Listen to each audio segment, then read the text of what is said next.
Olá pessoal, tudo bem? Eu sou o professor Adriano Medeiros e você está no canal Bote Fé na Matemática. Na aula de hoje, a gente vai aprender a estudar limites na origem, tá? Usando coordenadas polares. Essa técnica ela é muito poderosa. E você vai ver que, por exemplo, no caso que o limite não existe, vai nos dar bem menos trabalho do que a gente ter que estar procurando caminhos aqui, tá bom? Então, é importante vocês aprenderem, verem com calma e vocês vão ver como é bem mais simples usando coordenadas polares.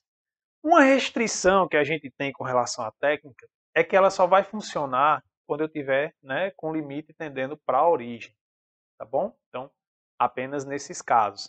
Claro que, dependendo de como está sendo o limite, a gente consegue transformar, de modo que ele seja um limite na origem, beleza? Outra coisa, E se você observar, esses limites todos eles vão dar zero sobre zero se a gente substituir, diretamente x e y por zero. Ou seja, esse tipo de técnica vai nos ajudar a resolver problemas com indeterminação do tipo zero sobre zero. Beleza? Vamos entender aqui como é que funcionam as coordenadas polares e como é que de fato a gente aplica, para resolver esses exemplos. Olha só. Então, coordenadas polares já está dizendo, é um novo sistema de coordenadas que eu estou utilizando, certo? Professor, isso é novidade para a gente? Não, esse tipo de técnica a gente já usou lá para funções de uma variável. Quando a gente estava calculando aqueles limites, usando limites fundamentais, por exemplo, a gente sempre fazia alguma mudança de variável para recair num limite fundamental, seja envolvendo exponencial, seja envolvendo logaritmo, a gente utilizava isso lá já, tá bom? Então não é novidade. E esse sistema de coordenadas aqui ele é muito importante, certo? A gente vai utilizar ele bastante aí no decorrer dos cursos, inclusive quando vocês estiverem estudando integrais de funções de duas variáveis, beleza? Então, o que é que consiste o sistema de coordenadas polares? É apenas uma forma diferente de eu descrever um ponto que está no plano. Bem, um ponto que está no plano, a gente tem a coordenada x e y dele, né? Eu vou introduzir outras duas. Eu vou dizer o seguinte, eu vou relacionar agora o seguinte, ó. Eu vou pegar R para ser a distância da origem até o ponto, que a gente chama de raio, certo? Mas é a distância, ó, da origem até o ponto. E vou considerar θ para ser o ângulo formado a partir do eixo x, ó, positivo, até chegar no raio aqui que vai dar lá no ponto, tá bom? Então essas nossas duas novas coordenadas, r e θ, observe que eles vão descrever qualquer ponto que eu colocar no plano. Botei um ponto aqui, eu vou ter um R e vou ter um θ que descreve ele, tá bom? E qual é a relação que existe entre x, y e r θ? Bem, a relação que existe é essa daqui. X é igual a R cosseno θ, y é igual a R seno θ. Vixe, professor, vou ter que estar decorando isso aí, isso é muito difícil, não é não? Claro que com o tempo você vai memorizar, isso aí é natural, porque você vai usar tanto que você vai memorizar, pode ter certeza. Mas como é que a gente chega nessa relação aqui? É simplesmente, ó, se a gente observar, o que a gente tem aqui é um triângulo retângulo, em que com relação a esse ângulo, y é o cateto oposto e x seria aqui o cateto adjacente.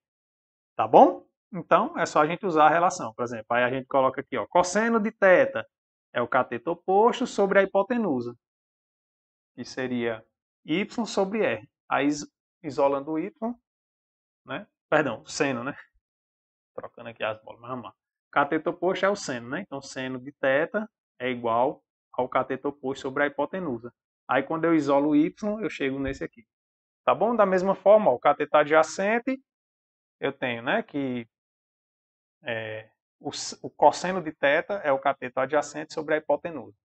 Isolando o x, a gente obtém essa daqui. Beleza? Então, é dessa maneira. Agora, como é que a gente faz para usar isso aí, professor, para calcular os limites? Aí tem o seguinte, se você observar nesses limites, ó, tá vendo que sempre está aparecendo aqui, ó, x ao quadrado mais y ao quadrado, aqui também, aqui também, aqui também, não é? Então, essa relação aqui é importante a gente já saber, porque ela vai aparecer bastante. Ela, em geral, aparece muito. Então, observe que se eu elevar x ao quadrado mais y ao quadrado, elevando ao quadrado aqui, os dois membros, vai ficar r ao quadrado, cosseno ao quadrado de θ, mais r ao quadrado, seno ao quadrado de θ. Aí coloca r ao quadrado em evidência. Ó. Vai ficar cosseno ao quadrado de θ mais seno ao quadrado de θ. Isso é a relação fundamental da trigonometria, né? Isso aqui vale 1. Então, x ao quadrado mais y ao quadrado sempre é r ao quadrado. Aí você pode dizer, beleza, professor, eu entendi pelo cálculo, mas eu já sabia, professor, isso aí lá do cálculo vetorial. Eu digo, é mesmo, eu estou repetindo porque a gente tem que repetir, né? Mas olha só, isso aqui é a distância da origem até aqui, o ponto, isso é exatamente a norma ao quadrado, né? O x ao quadrado mais y ao quadrado seria a norma ao quadrado. E a distância, o r, seria a norma. Então, x ao quadrado mais y ao quadrado é r quadrado. Se eu tirar a raiz quadrada dos dois lados, isso aqui seria a raiz quadrada de r ao quadrado, que isso é igual, seria o módulo de r, né? Só que r é uma distância, como eu falei aqui para vocês, que sempre é maior ou igual a zero. Então não precisa botar o módulo. Tá? Então é importante a gente guardar essas duas relações aqui que apareceram, que a raiz de x ao quadrado mais y ao quadrado é r, e x ao quadrado mais y ao quadrado é r ao quadrado. Tá bom? Pronto. Para a gente poder usar ali nos limites, falta a gente olhar só mais uma coisa, que é o seguinte. O que seria substituído por mandar x, y indo para o 0, 0? Observe que, como eu falei para vocês, né, ó, x, y indo para 0, 0, o que eu estou falando é que a norma do vetor, né, ó, desse vetor aqui, ele está indo para o 0, 0. Ou seja, eu estou mandando r indo para 0. E se eu estou mandando r indo para 0, que é a norma, quer dizer que o vetor está tendendo à origem, porque a gente sabe que o único vetor que tem norma igual a 0 é o vetor nulo. Não é isso? Tá certo? Então, a relação aqui importante é o seguinte, que r tender a 0 é equivalente a xy tender ao 0, 0. Então, quando a gente usar coordenadas polares, a gente vai substituir o limite tendendo de xy para 0, 0 por r indo para 0. Beleza? Pronto. Então, vamos ver aqui na prática como é que a gente faz para resolver isso. Eu vou começar pelo da letra C. Ele é o que vai sair mais rápido, porque a gente já fez ali as relações. Então, isso aqui é igual, aí você pode botar coordenadas polares, para o professor saber o que é que você está usando. Tá? Importante você escrever também, ó, x igual a r cosseno θ, y igual a r seno θ. Escreve lá, coordenadas polares, para o professor saber que você está usando. Então, isso aqui é igual, ó, limite. Então, esse limite aqui ele é substituído por r tendendo a 0. X ao quadrado mais y ao quadrado, foi o que eu disse para vocês, aparece muito. Isso aqui é r ao quadrado. Dividido, raiz de x ao quadrado mais y ao quadrado, isso aqui é r. Pronto. R ao quadrado sobre r, eu posso simplificar. Aqui vai sobrar um r em cima, né? Então aqui vai ficar limite, quando r vai para 0, de r. Quanto é que dá esse limite aqui? Bem, é só substituir. Isso aqui dá 0. E aí, o que é que vocês acharam? É tranquilo ou não é? Se você fosse resolver isso aqui sem usar coordenadas polares, daria trabalho? Deixa aí um comentário. Qual foi sua percepção com relação a isso? Você acha que é mais tranquilo usando coordenadas polares ou seria fazendo de outra maneira? Tá? E também é importante, se você está gostando, deixar o like aí no vídeo e também se inscrever caso ainda não seja inscrito. E aproveite também para você compartilhar aí com seus colegas, tá bom? Então, beleza, ó, só isso. Resolvemos esse limite. Vamos fazer esse outro limite aqui. Então, esse limite aqui existiu. A gente vai ver que esse limite aqui ele não vai existir. Ele disse, não, professor, mas isso aí eu já fiz procurando os caminhos. Dá para fazer assim também, né? Procurando caminhos e você mostrar que não existe, né? Mas você vai ver que por coordenadas polares, a gente não precisa ficar procurando caminho. Olha só. O que é que vai acontecer agora? Agora eu vou fazer o da letra A. Então, limite quando x, y tende ao 0, 0, 2xy sobre x ao quadrado mais y ao quadrado, né? Então, usando as coordenadas polares, ó, x eu vou substituir por r cosseno θ, y eu vou substituir por r seno θ. Então, isso aqui vai ficar limite x, y ir para 0, 0 é equivalente a r ir para 0. Tá? Aí agora vai ficar ó, duas vezes quem é x, r cosseno θ, vezes quem é y, r seno θ. Dividido x ao quadrado mais y ao quadrado, a gente já viu aqui que é R ao quadrado. Então, R ao quadrado. Pronto. Observe, né, que aqui no numerador vai aparecer R vezes R, que dá R ao quadrado. Então, eu posso simplificar esse R ao quadrado do numerador com esse do denominador. Então, aqui dá 1 e aqui também fica 1. Então, quem é que vai sobrar aqui? Vai sobrar o limite, quando R tende a zero, 2 vezes cosseno de θ vezes seno de θ. O limite que eu estou tomando aqui nem R, então θ para a gente é uma constante. Ou seja, então o limite de uma constante é a própria constante. Não é assim que a gente aprende? Então isso aqui é 2 vezes cosseno de θ, seno de θ. Pronto. Quando a gente calcula o limite usando coordenadas polares e o limite no final ele depende de θ, isso está dizendo para a gente que o limite ele depende do caminho. Tá bom? Isso aí quer dizer que o limite não existe. Como assim, professor? Como é que eu posso observar? Olha só, o θ é a angulação. Ou seja, ele está dizendo por onde é que eu estou me aproximando da origem. Observe que se eu pegar θ igual a 90 graus, quer dizer que eu estou me aproximando da origem aqui por cima. Estou me aproximando da origem por aqui, quando eu pego θ igual a 90 graus. Então, observe que se eu pegar θ igual a 90 graus, quanto é que dá aqui? Bem, cosseno de 90 é 0. Seno de 90 é 1.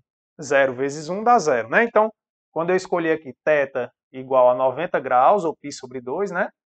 Eu tenho que o limite dá igual a 0. Certo? Então, você faz essa análise também, para justificar que depende do caminho. Mas só que aqui é bem mais simples. Então, sei lá, pega outro caminho aqui agora, ó. Aí, pronto, para dar diferente, eu tenho que pegar um lugar em que o cosseno e o seno, eles dão valores diferentes de zero. Aí você escolhe aí, por exemplo, você pode pegar 45 graus, tá? Então, θ igual a 45 graus. O cosseno e o seno, ambos valem raiz de 2 sobre 2 lá. Então, aqui vai dar o quê? O limite. Vai dar 2 vezes raiz de 2 sobre 2 vezes raiz de 2 sobre 2. Esse 2 simplifica com esse 2. Raiz de 2 vezes raiz de 2 é 2. Dividido por 2, isso aqui é 1. Pronto. Chegamos para dois valores distintos aí do limite. Isso quer dizer que o limite ele não existe. Beleza? Pronto.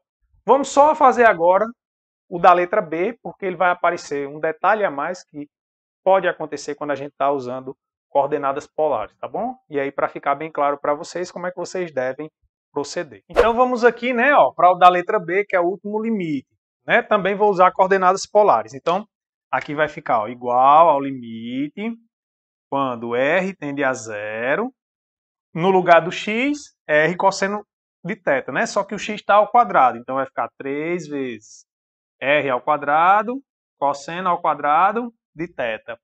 E y, r seno de θ. R seno de θ. Dividido, x quadrado mais y quadrado, a gente já sabe que é r quadrado. Beleza? Pronto. Professor, qual é o detalhe? O que é que está aparecendo de diferente? Bem, primeiro vamos simplificar aqui, né? Ó, r quadrado com r quadrado, isso aqui fica 1, isso aqui fica 1. Lembra que quando eu estou multiplicando, né? Sempre eu posso simplificar independente de onde o termo esteja, porque a multiplicação ela é comutativa. Pronto. Então, olha só. O que é que sobrou aqui no nosso limite? Sobrou limite quando r tende a zero de 3 vezes. Aí eu vou colocar esse r aqui para frente. R, aqui vai ficar cosseno ao quadrado de θ vezes seno de θ, né? E no denominador ficou 1, não precisa colocar nada. Pronto. Aí aqui a gente vai usar aquele outro resultado, um outro resultado que a gente aprende nesse cálculo de limite, que é o seguinte, ó. Qual é o limite desse pedaço aqui da função quando r vai para zero? Ah, professor, essa aqui tende para zero. A função cosseno e a função seno, elas são funções limitadas, porque são funções que são sempre, no mínimo, elas valem menos 1 e no máximo elas valem 1, tá certo? Então, essas funções aqui, o produto delas é limitado. Pronto, olha só, eu tenho uma função que vai para zero e outra que é limitada. Tem um resultado que nos diz o quê? Que esse limite aqui é igual a zero. tá bom? Então, quando a gente está usando coordenadas polares, também aparece esse tipo de situação que a gente tem que usar esse resultado, que esse pedaço do R vai para zero, mais esse pedaço aqui, que é limitado. Então, esse produto aqui tende para zero. Beleza? Então, quero ver seus comentários, né, o que vocês acharam dessa aula, se essa técnica aqui realmente vai ajudar ou se era mais fácil calcular sem usar coordenadas polares, tá bom? Compartilha aí também, ajuda demais aqui. E se ficou alguma dúvida, deixa aí também nos comentários. Beleza, pessoal? Então, forte abraço, fiquem com Deus e até a próxima.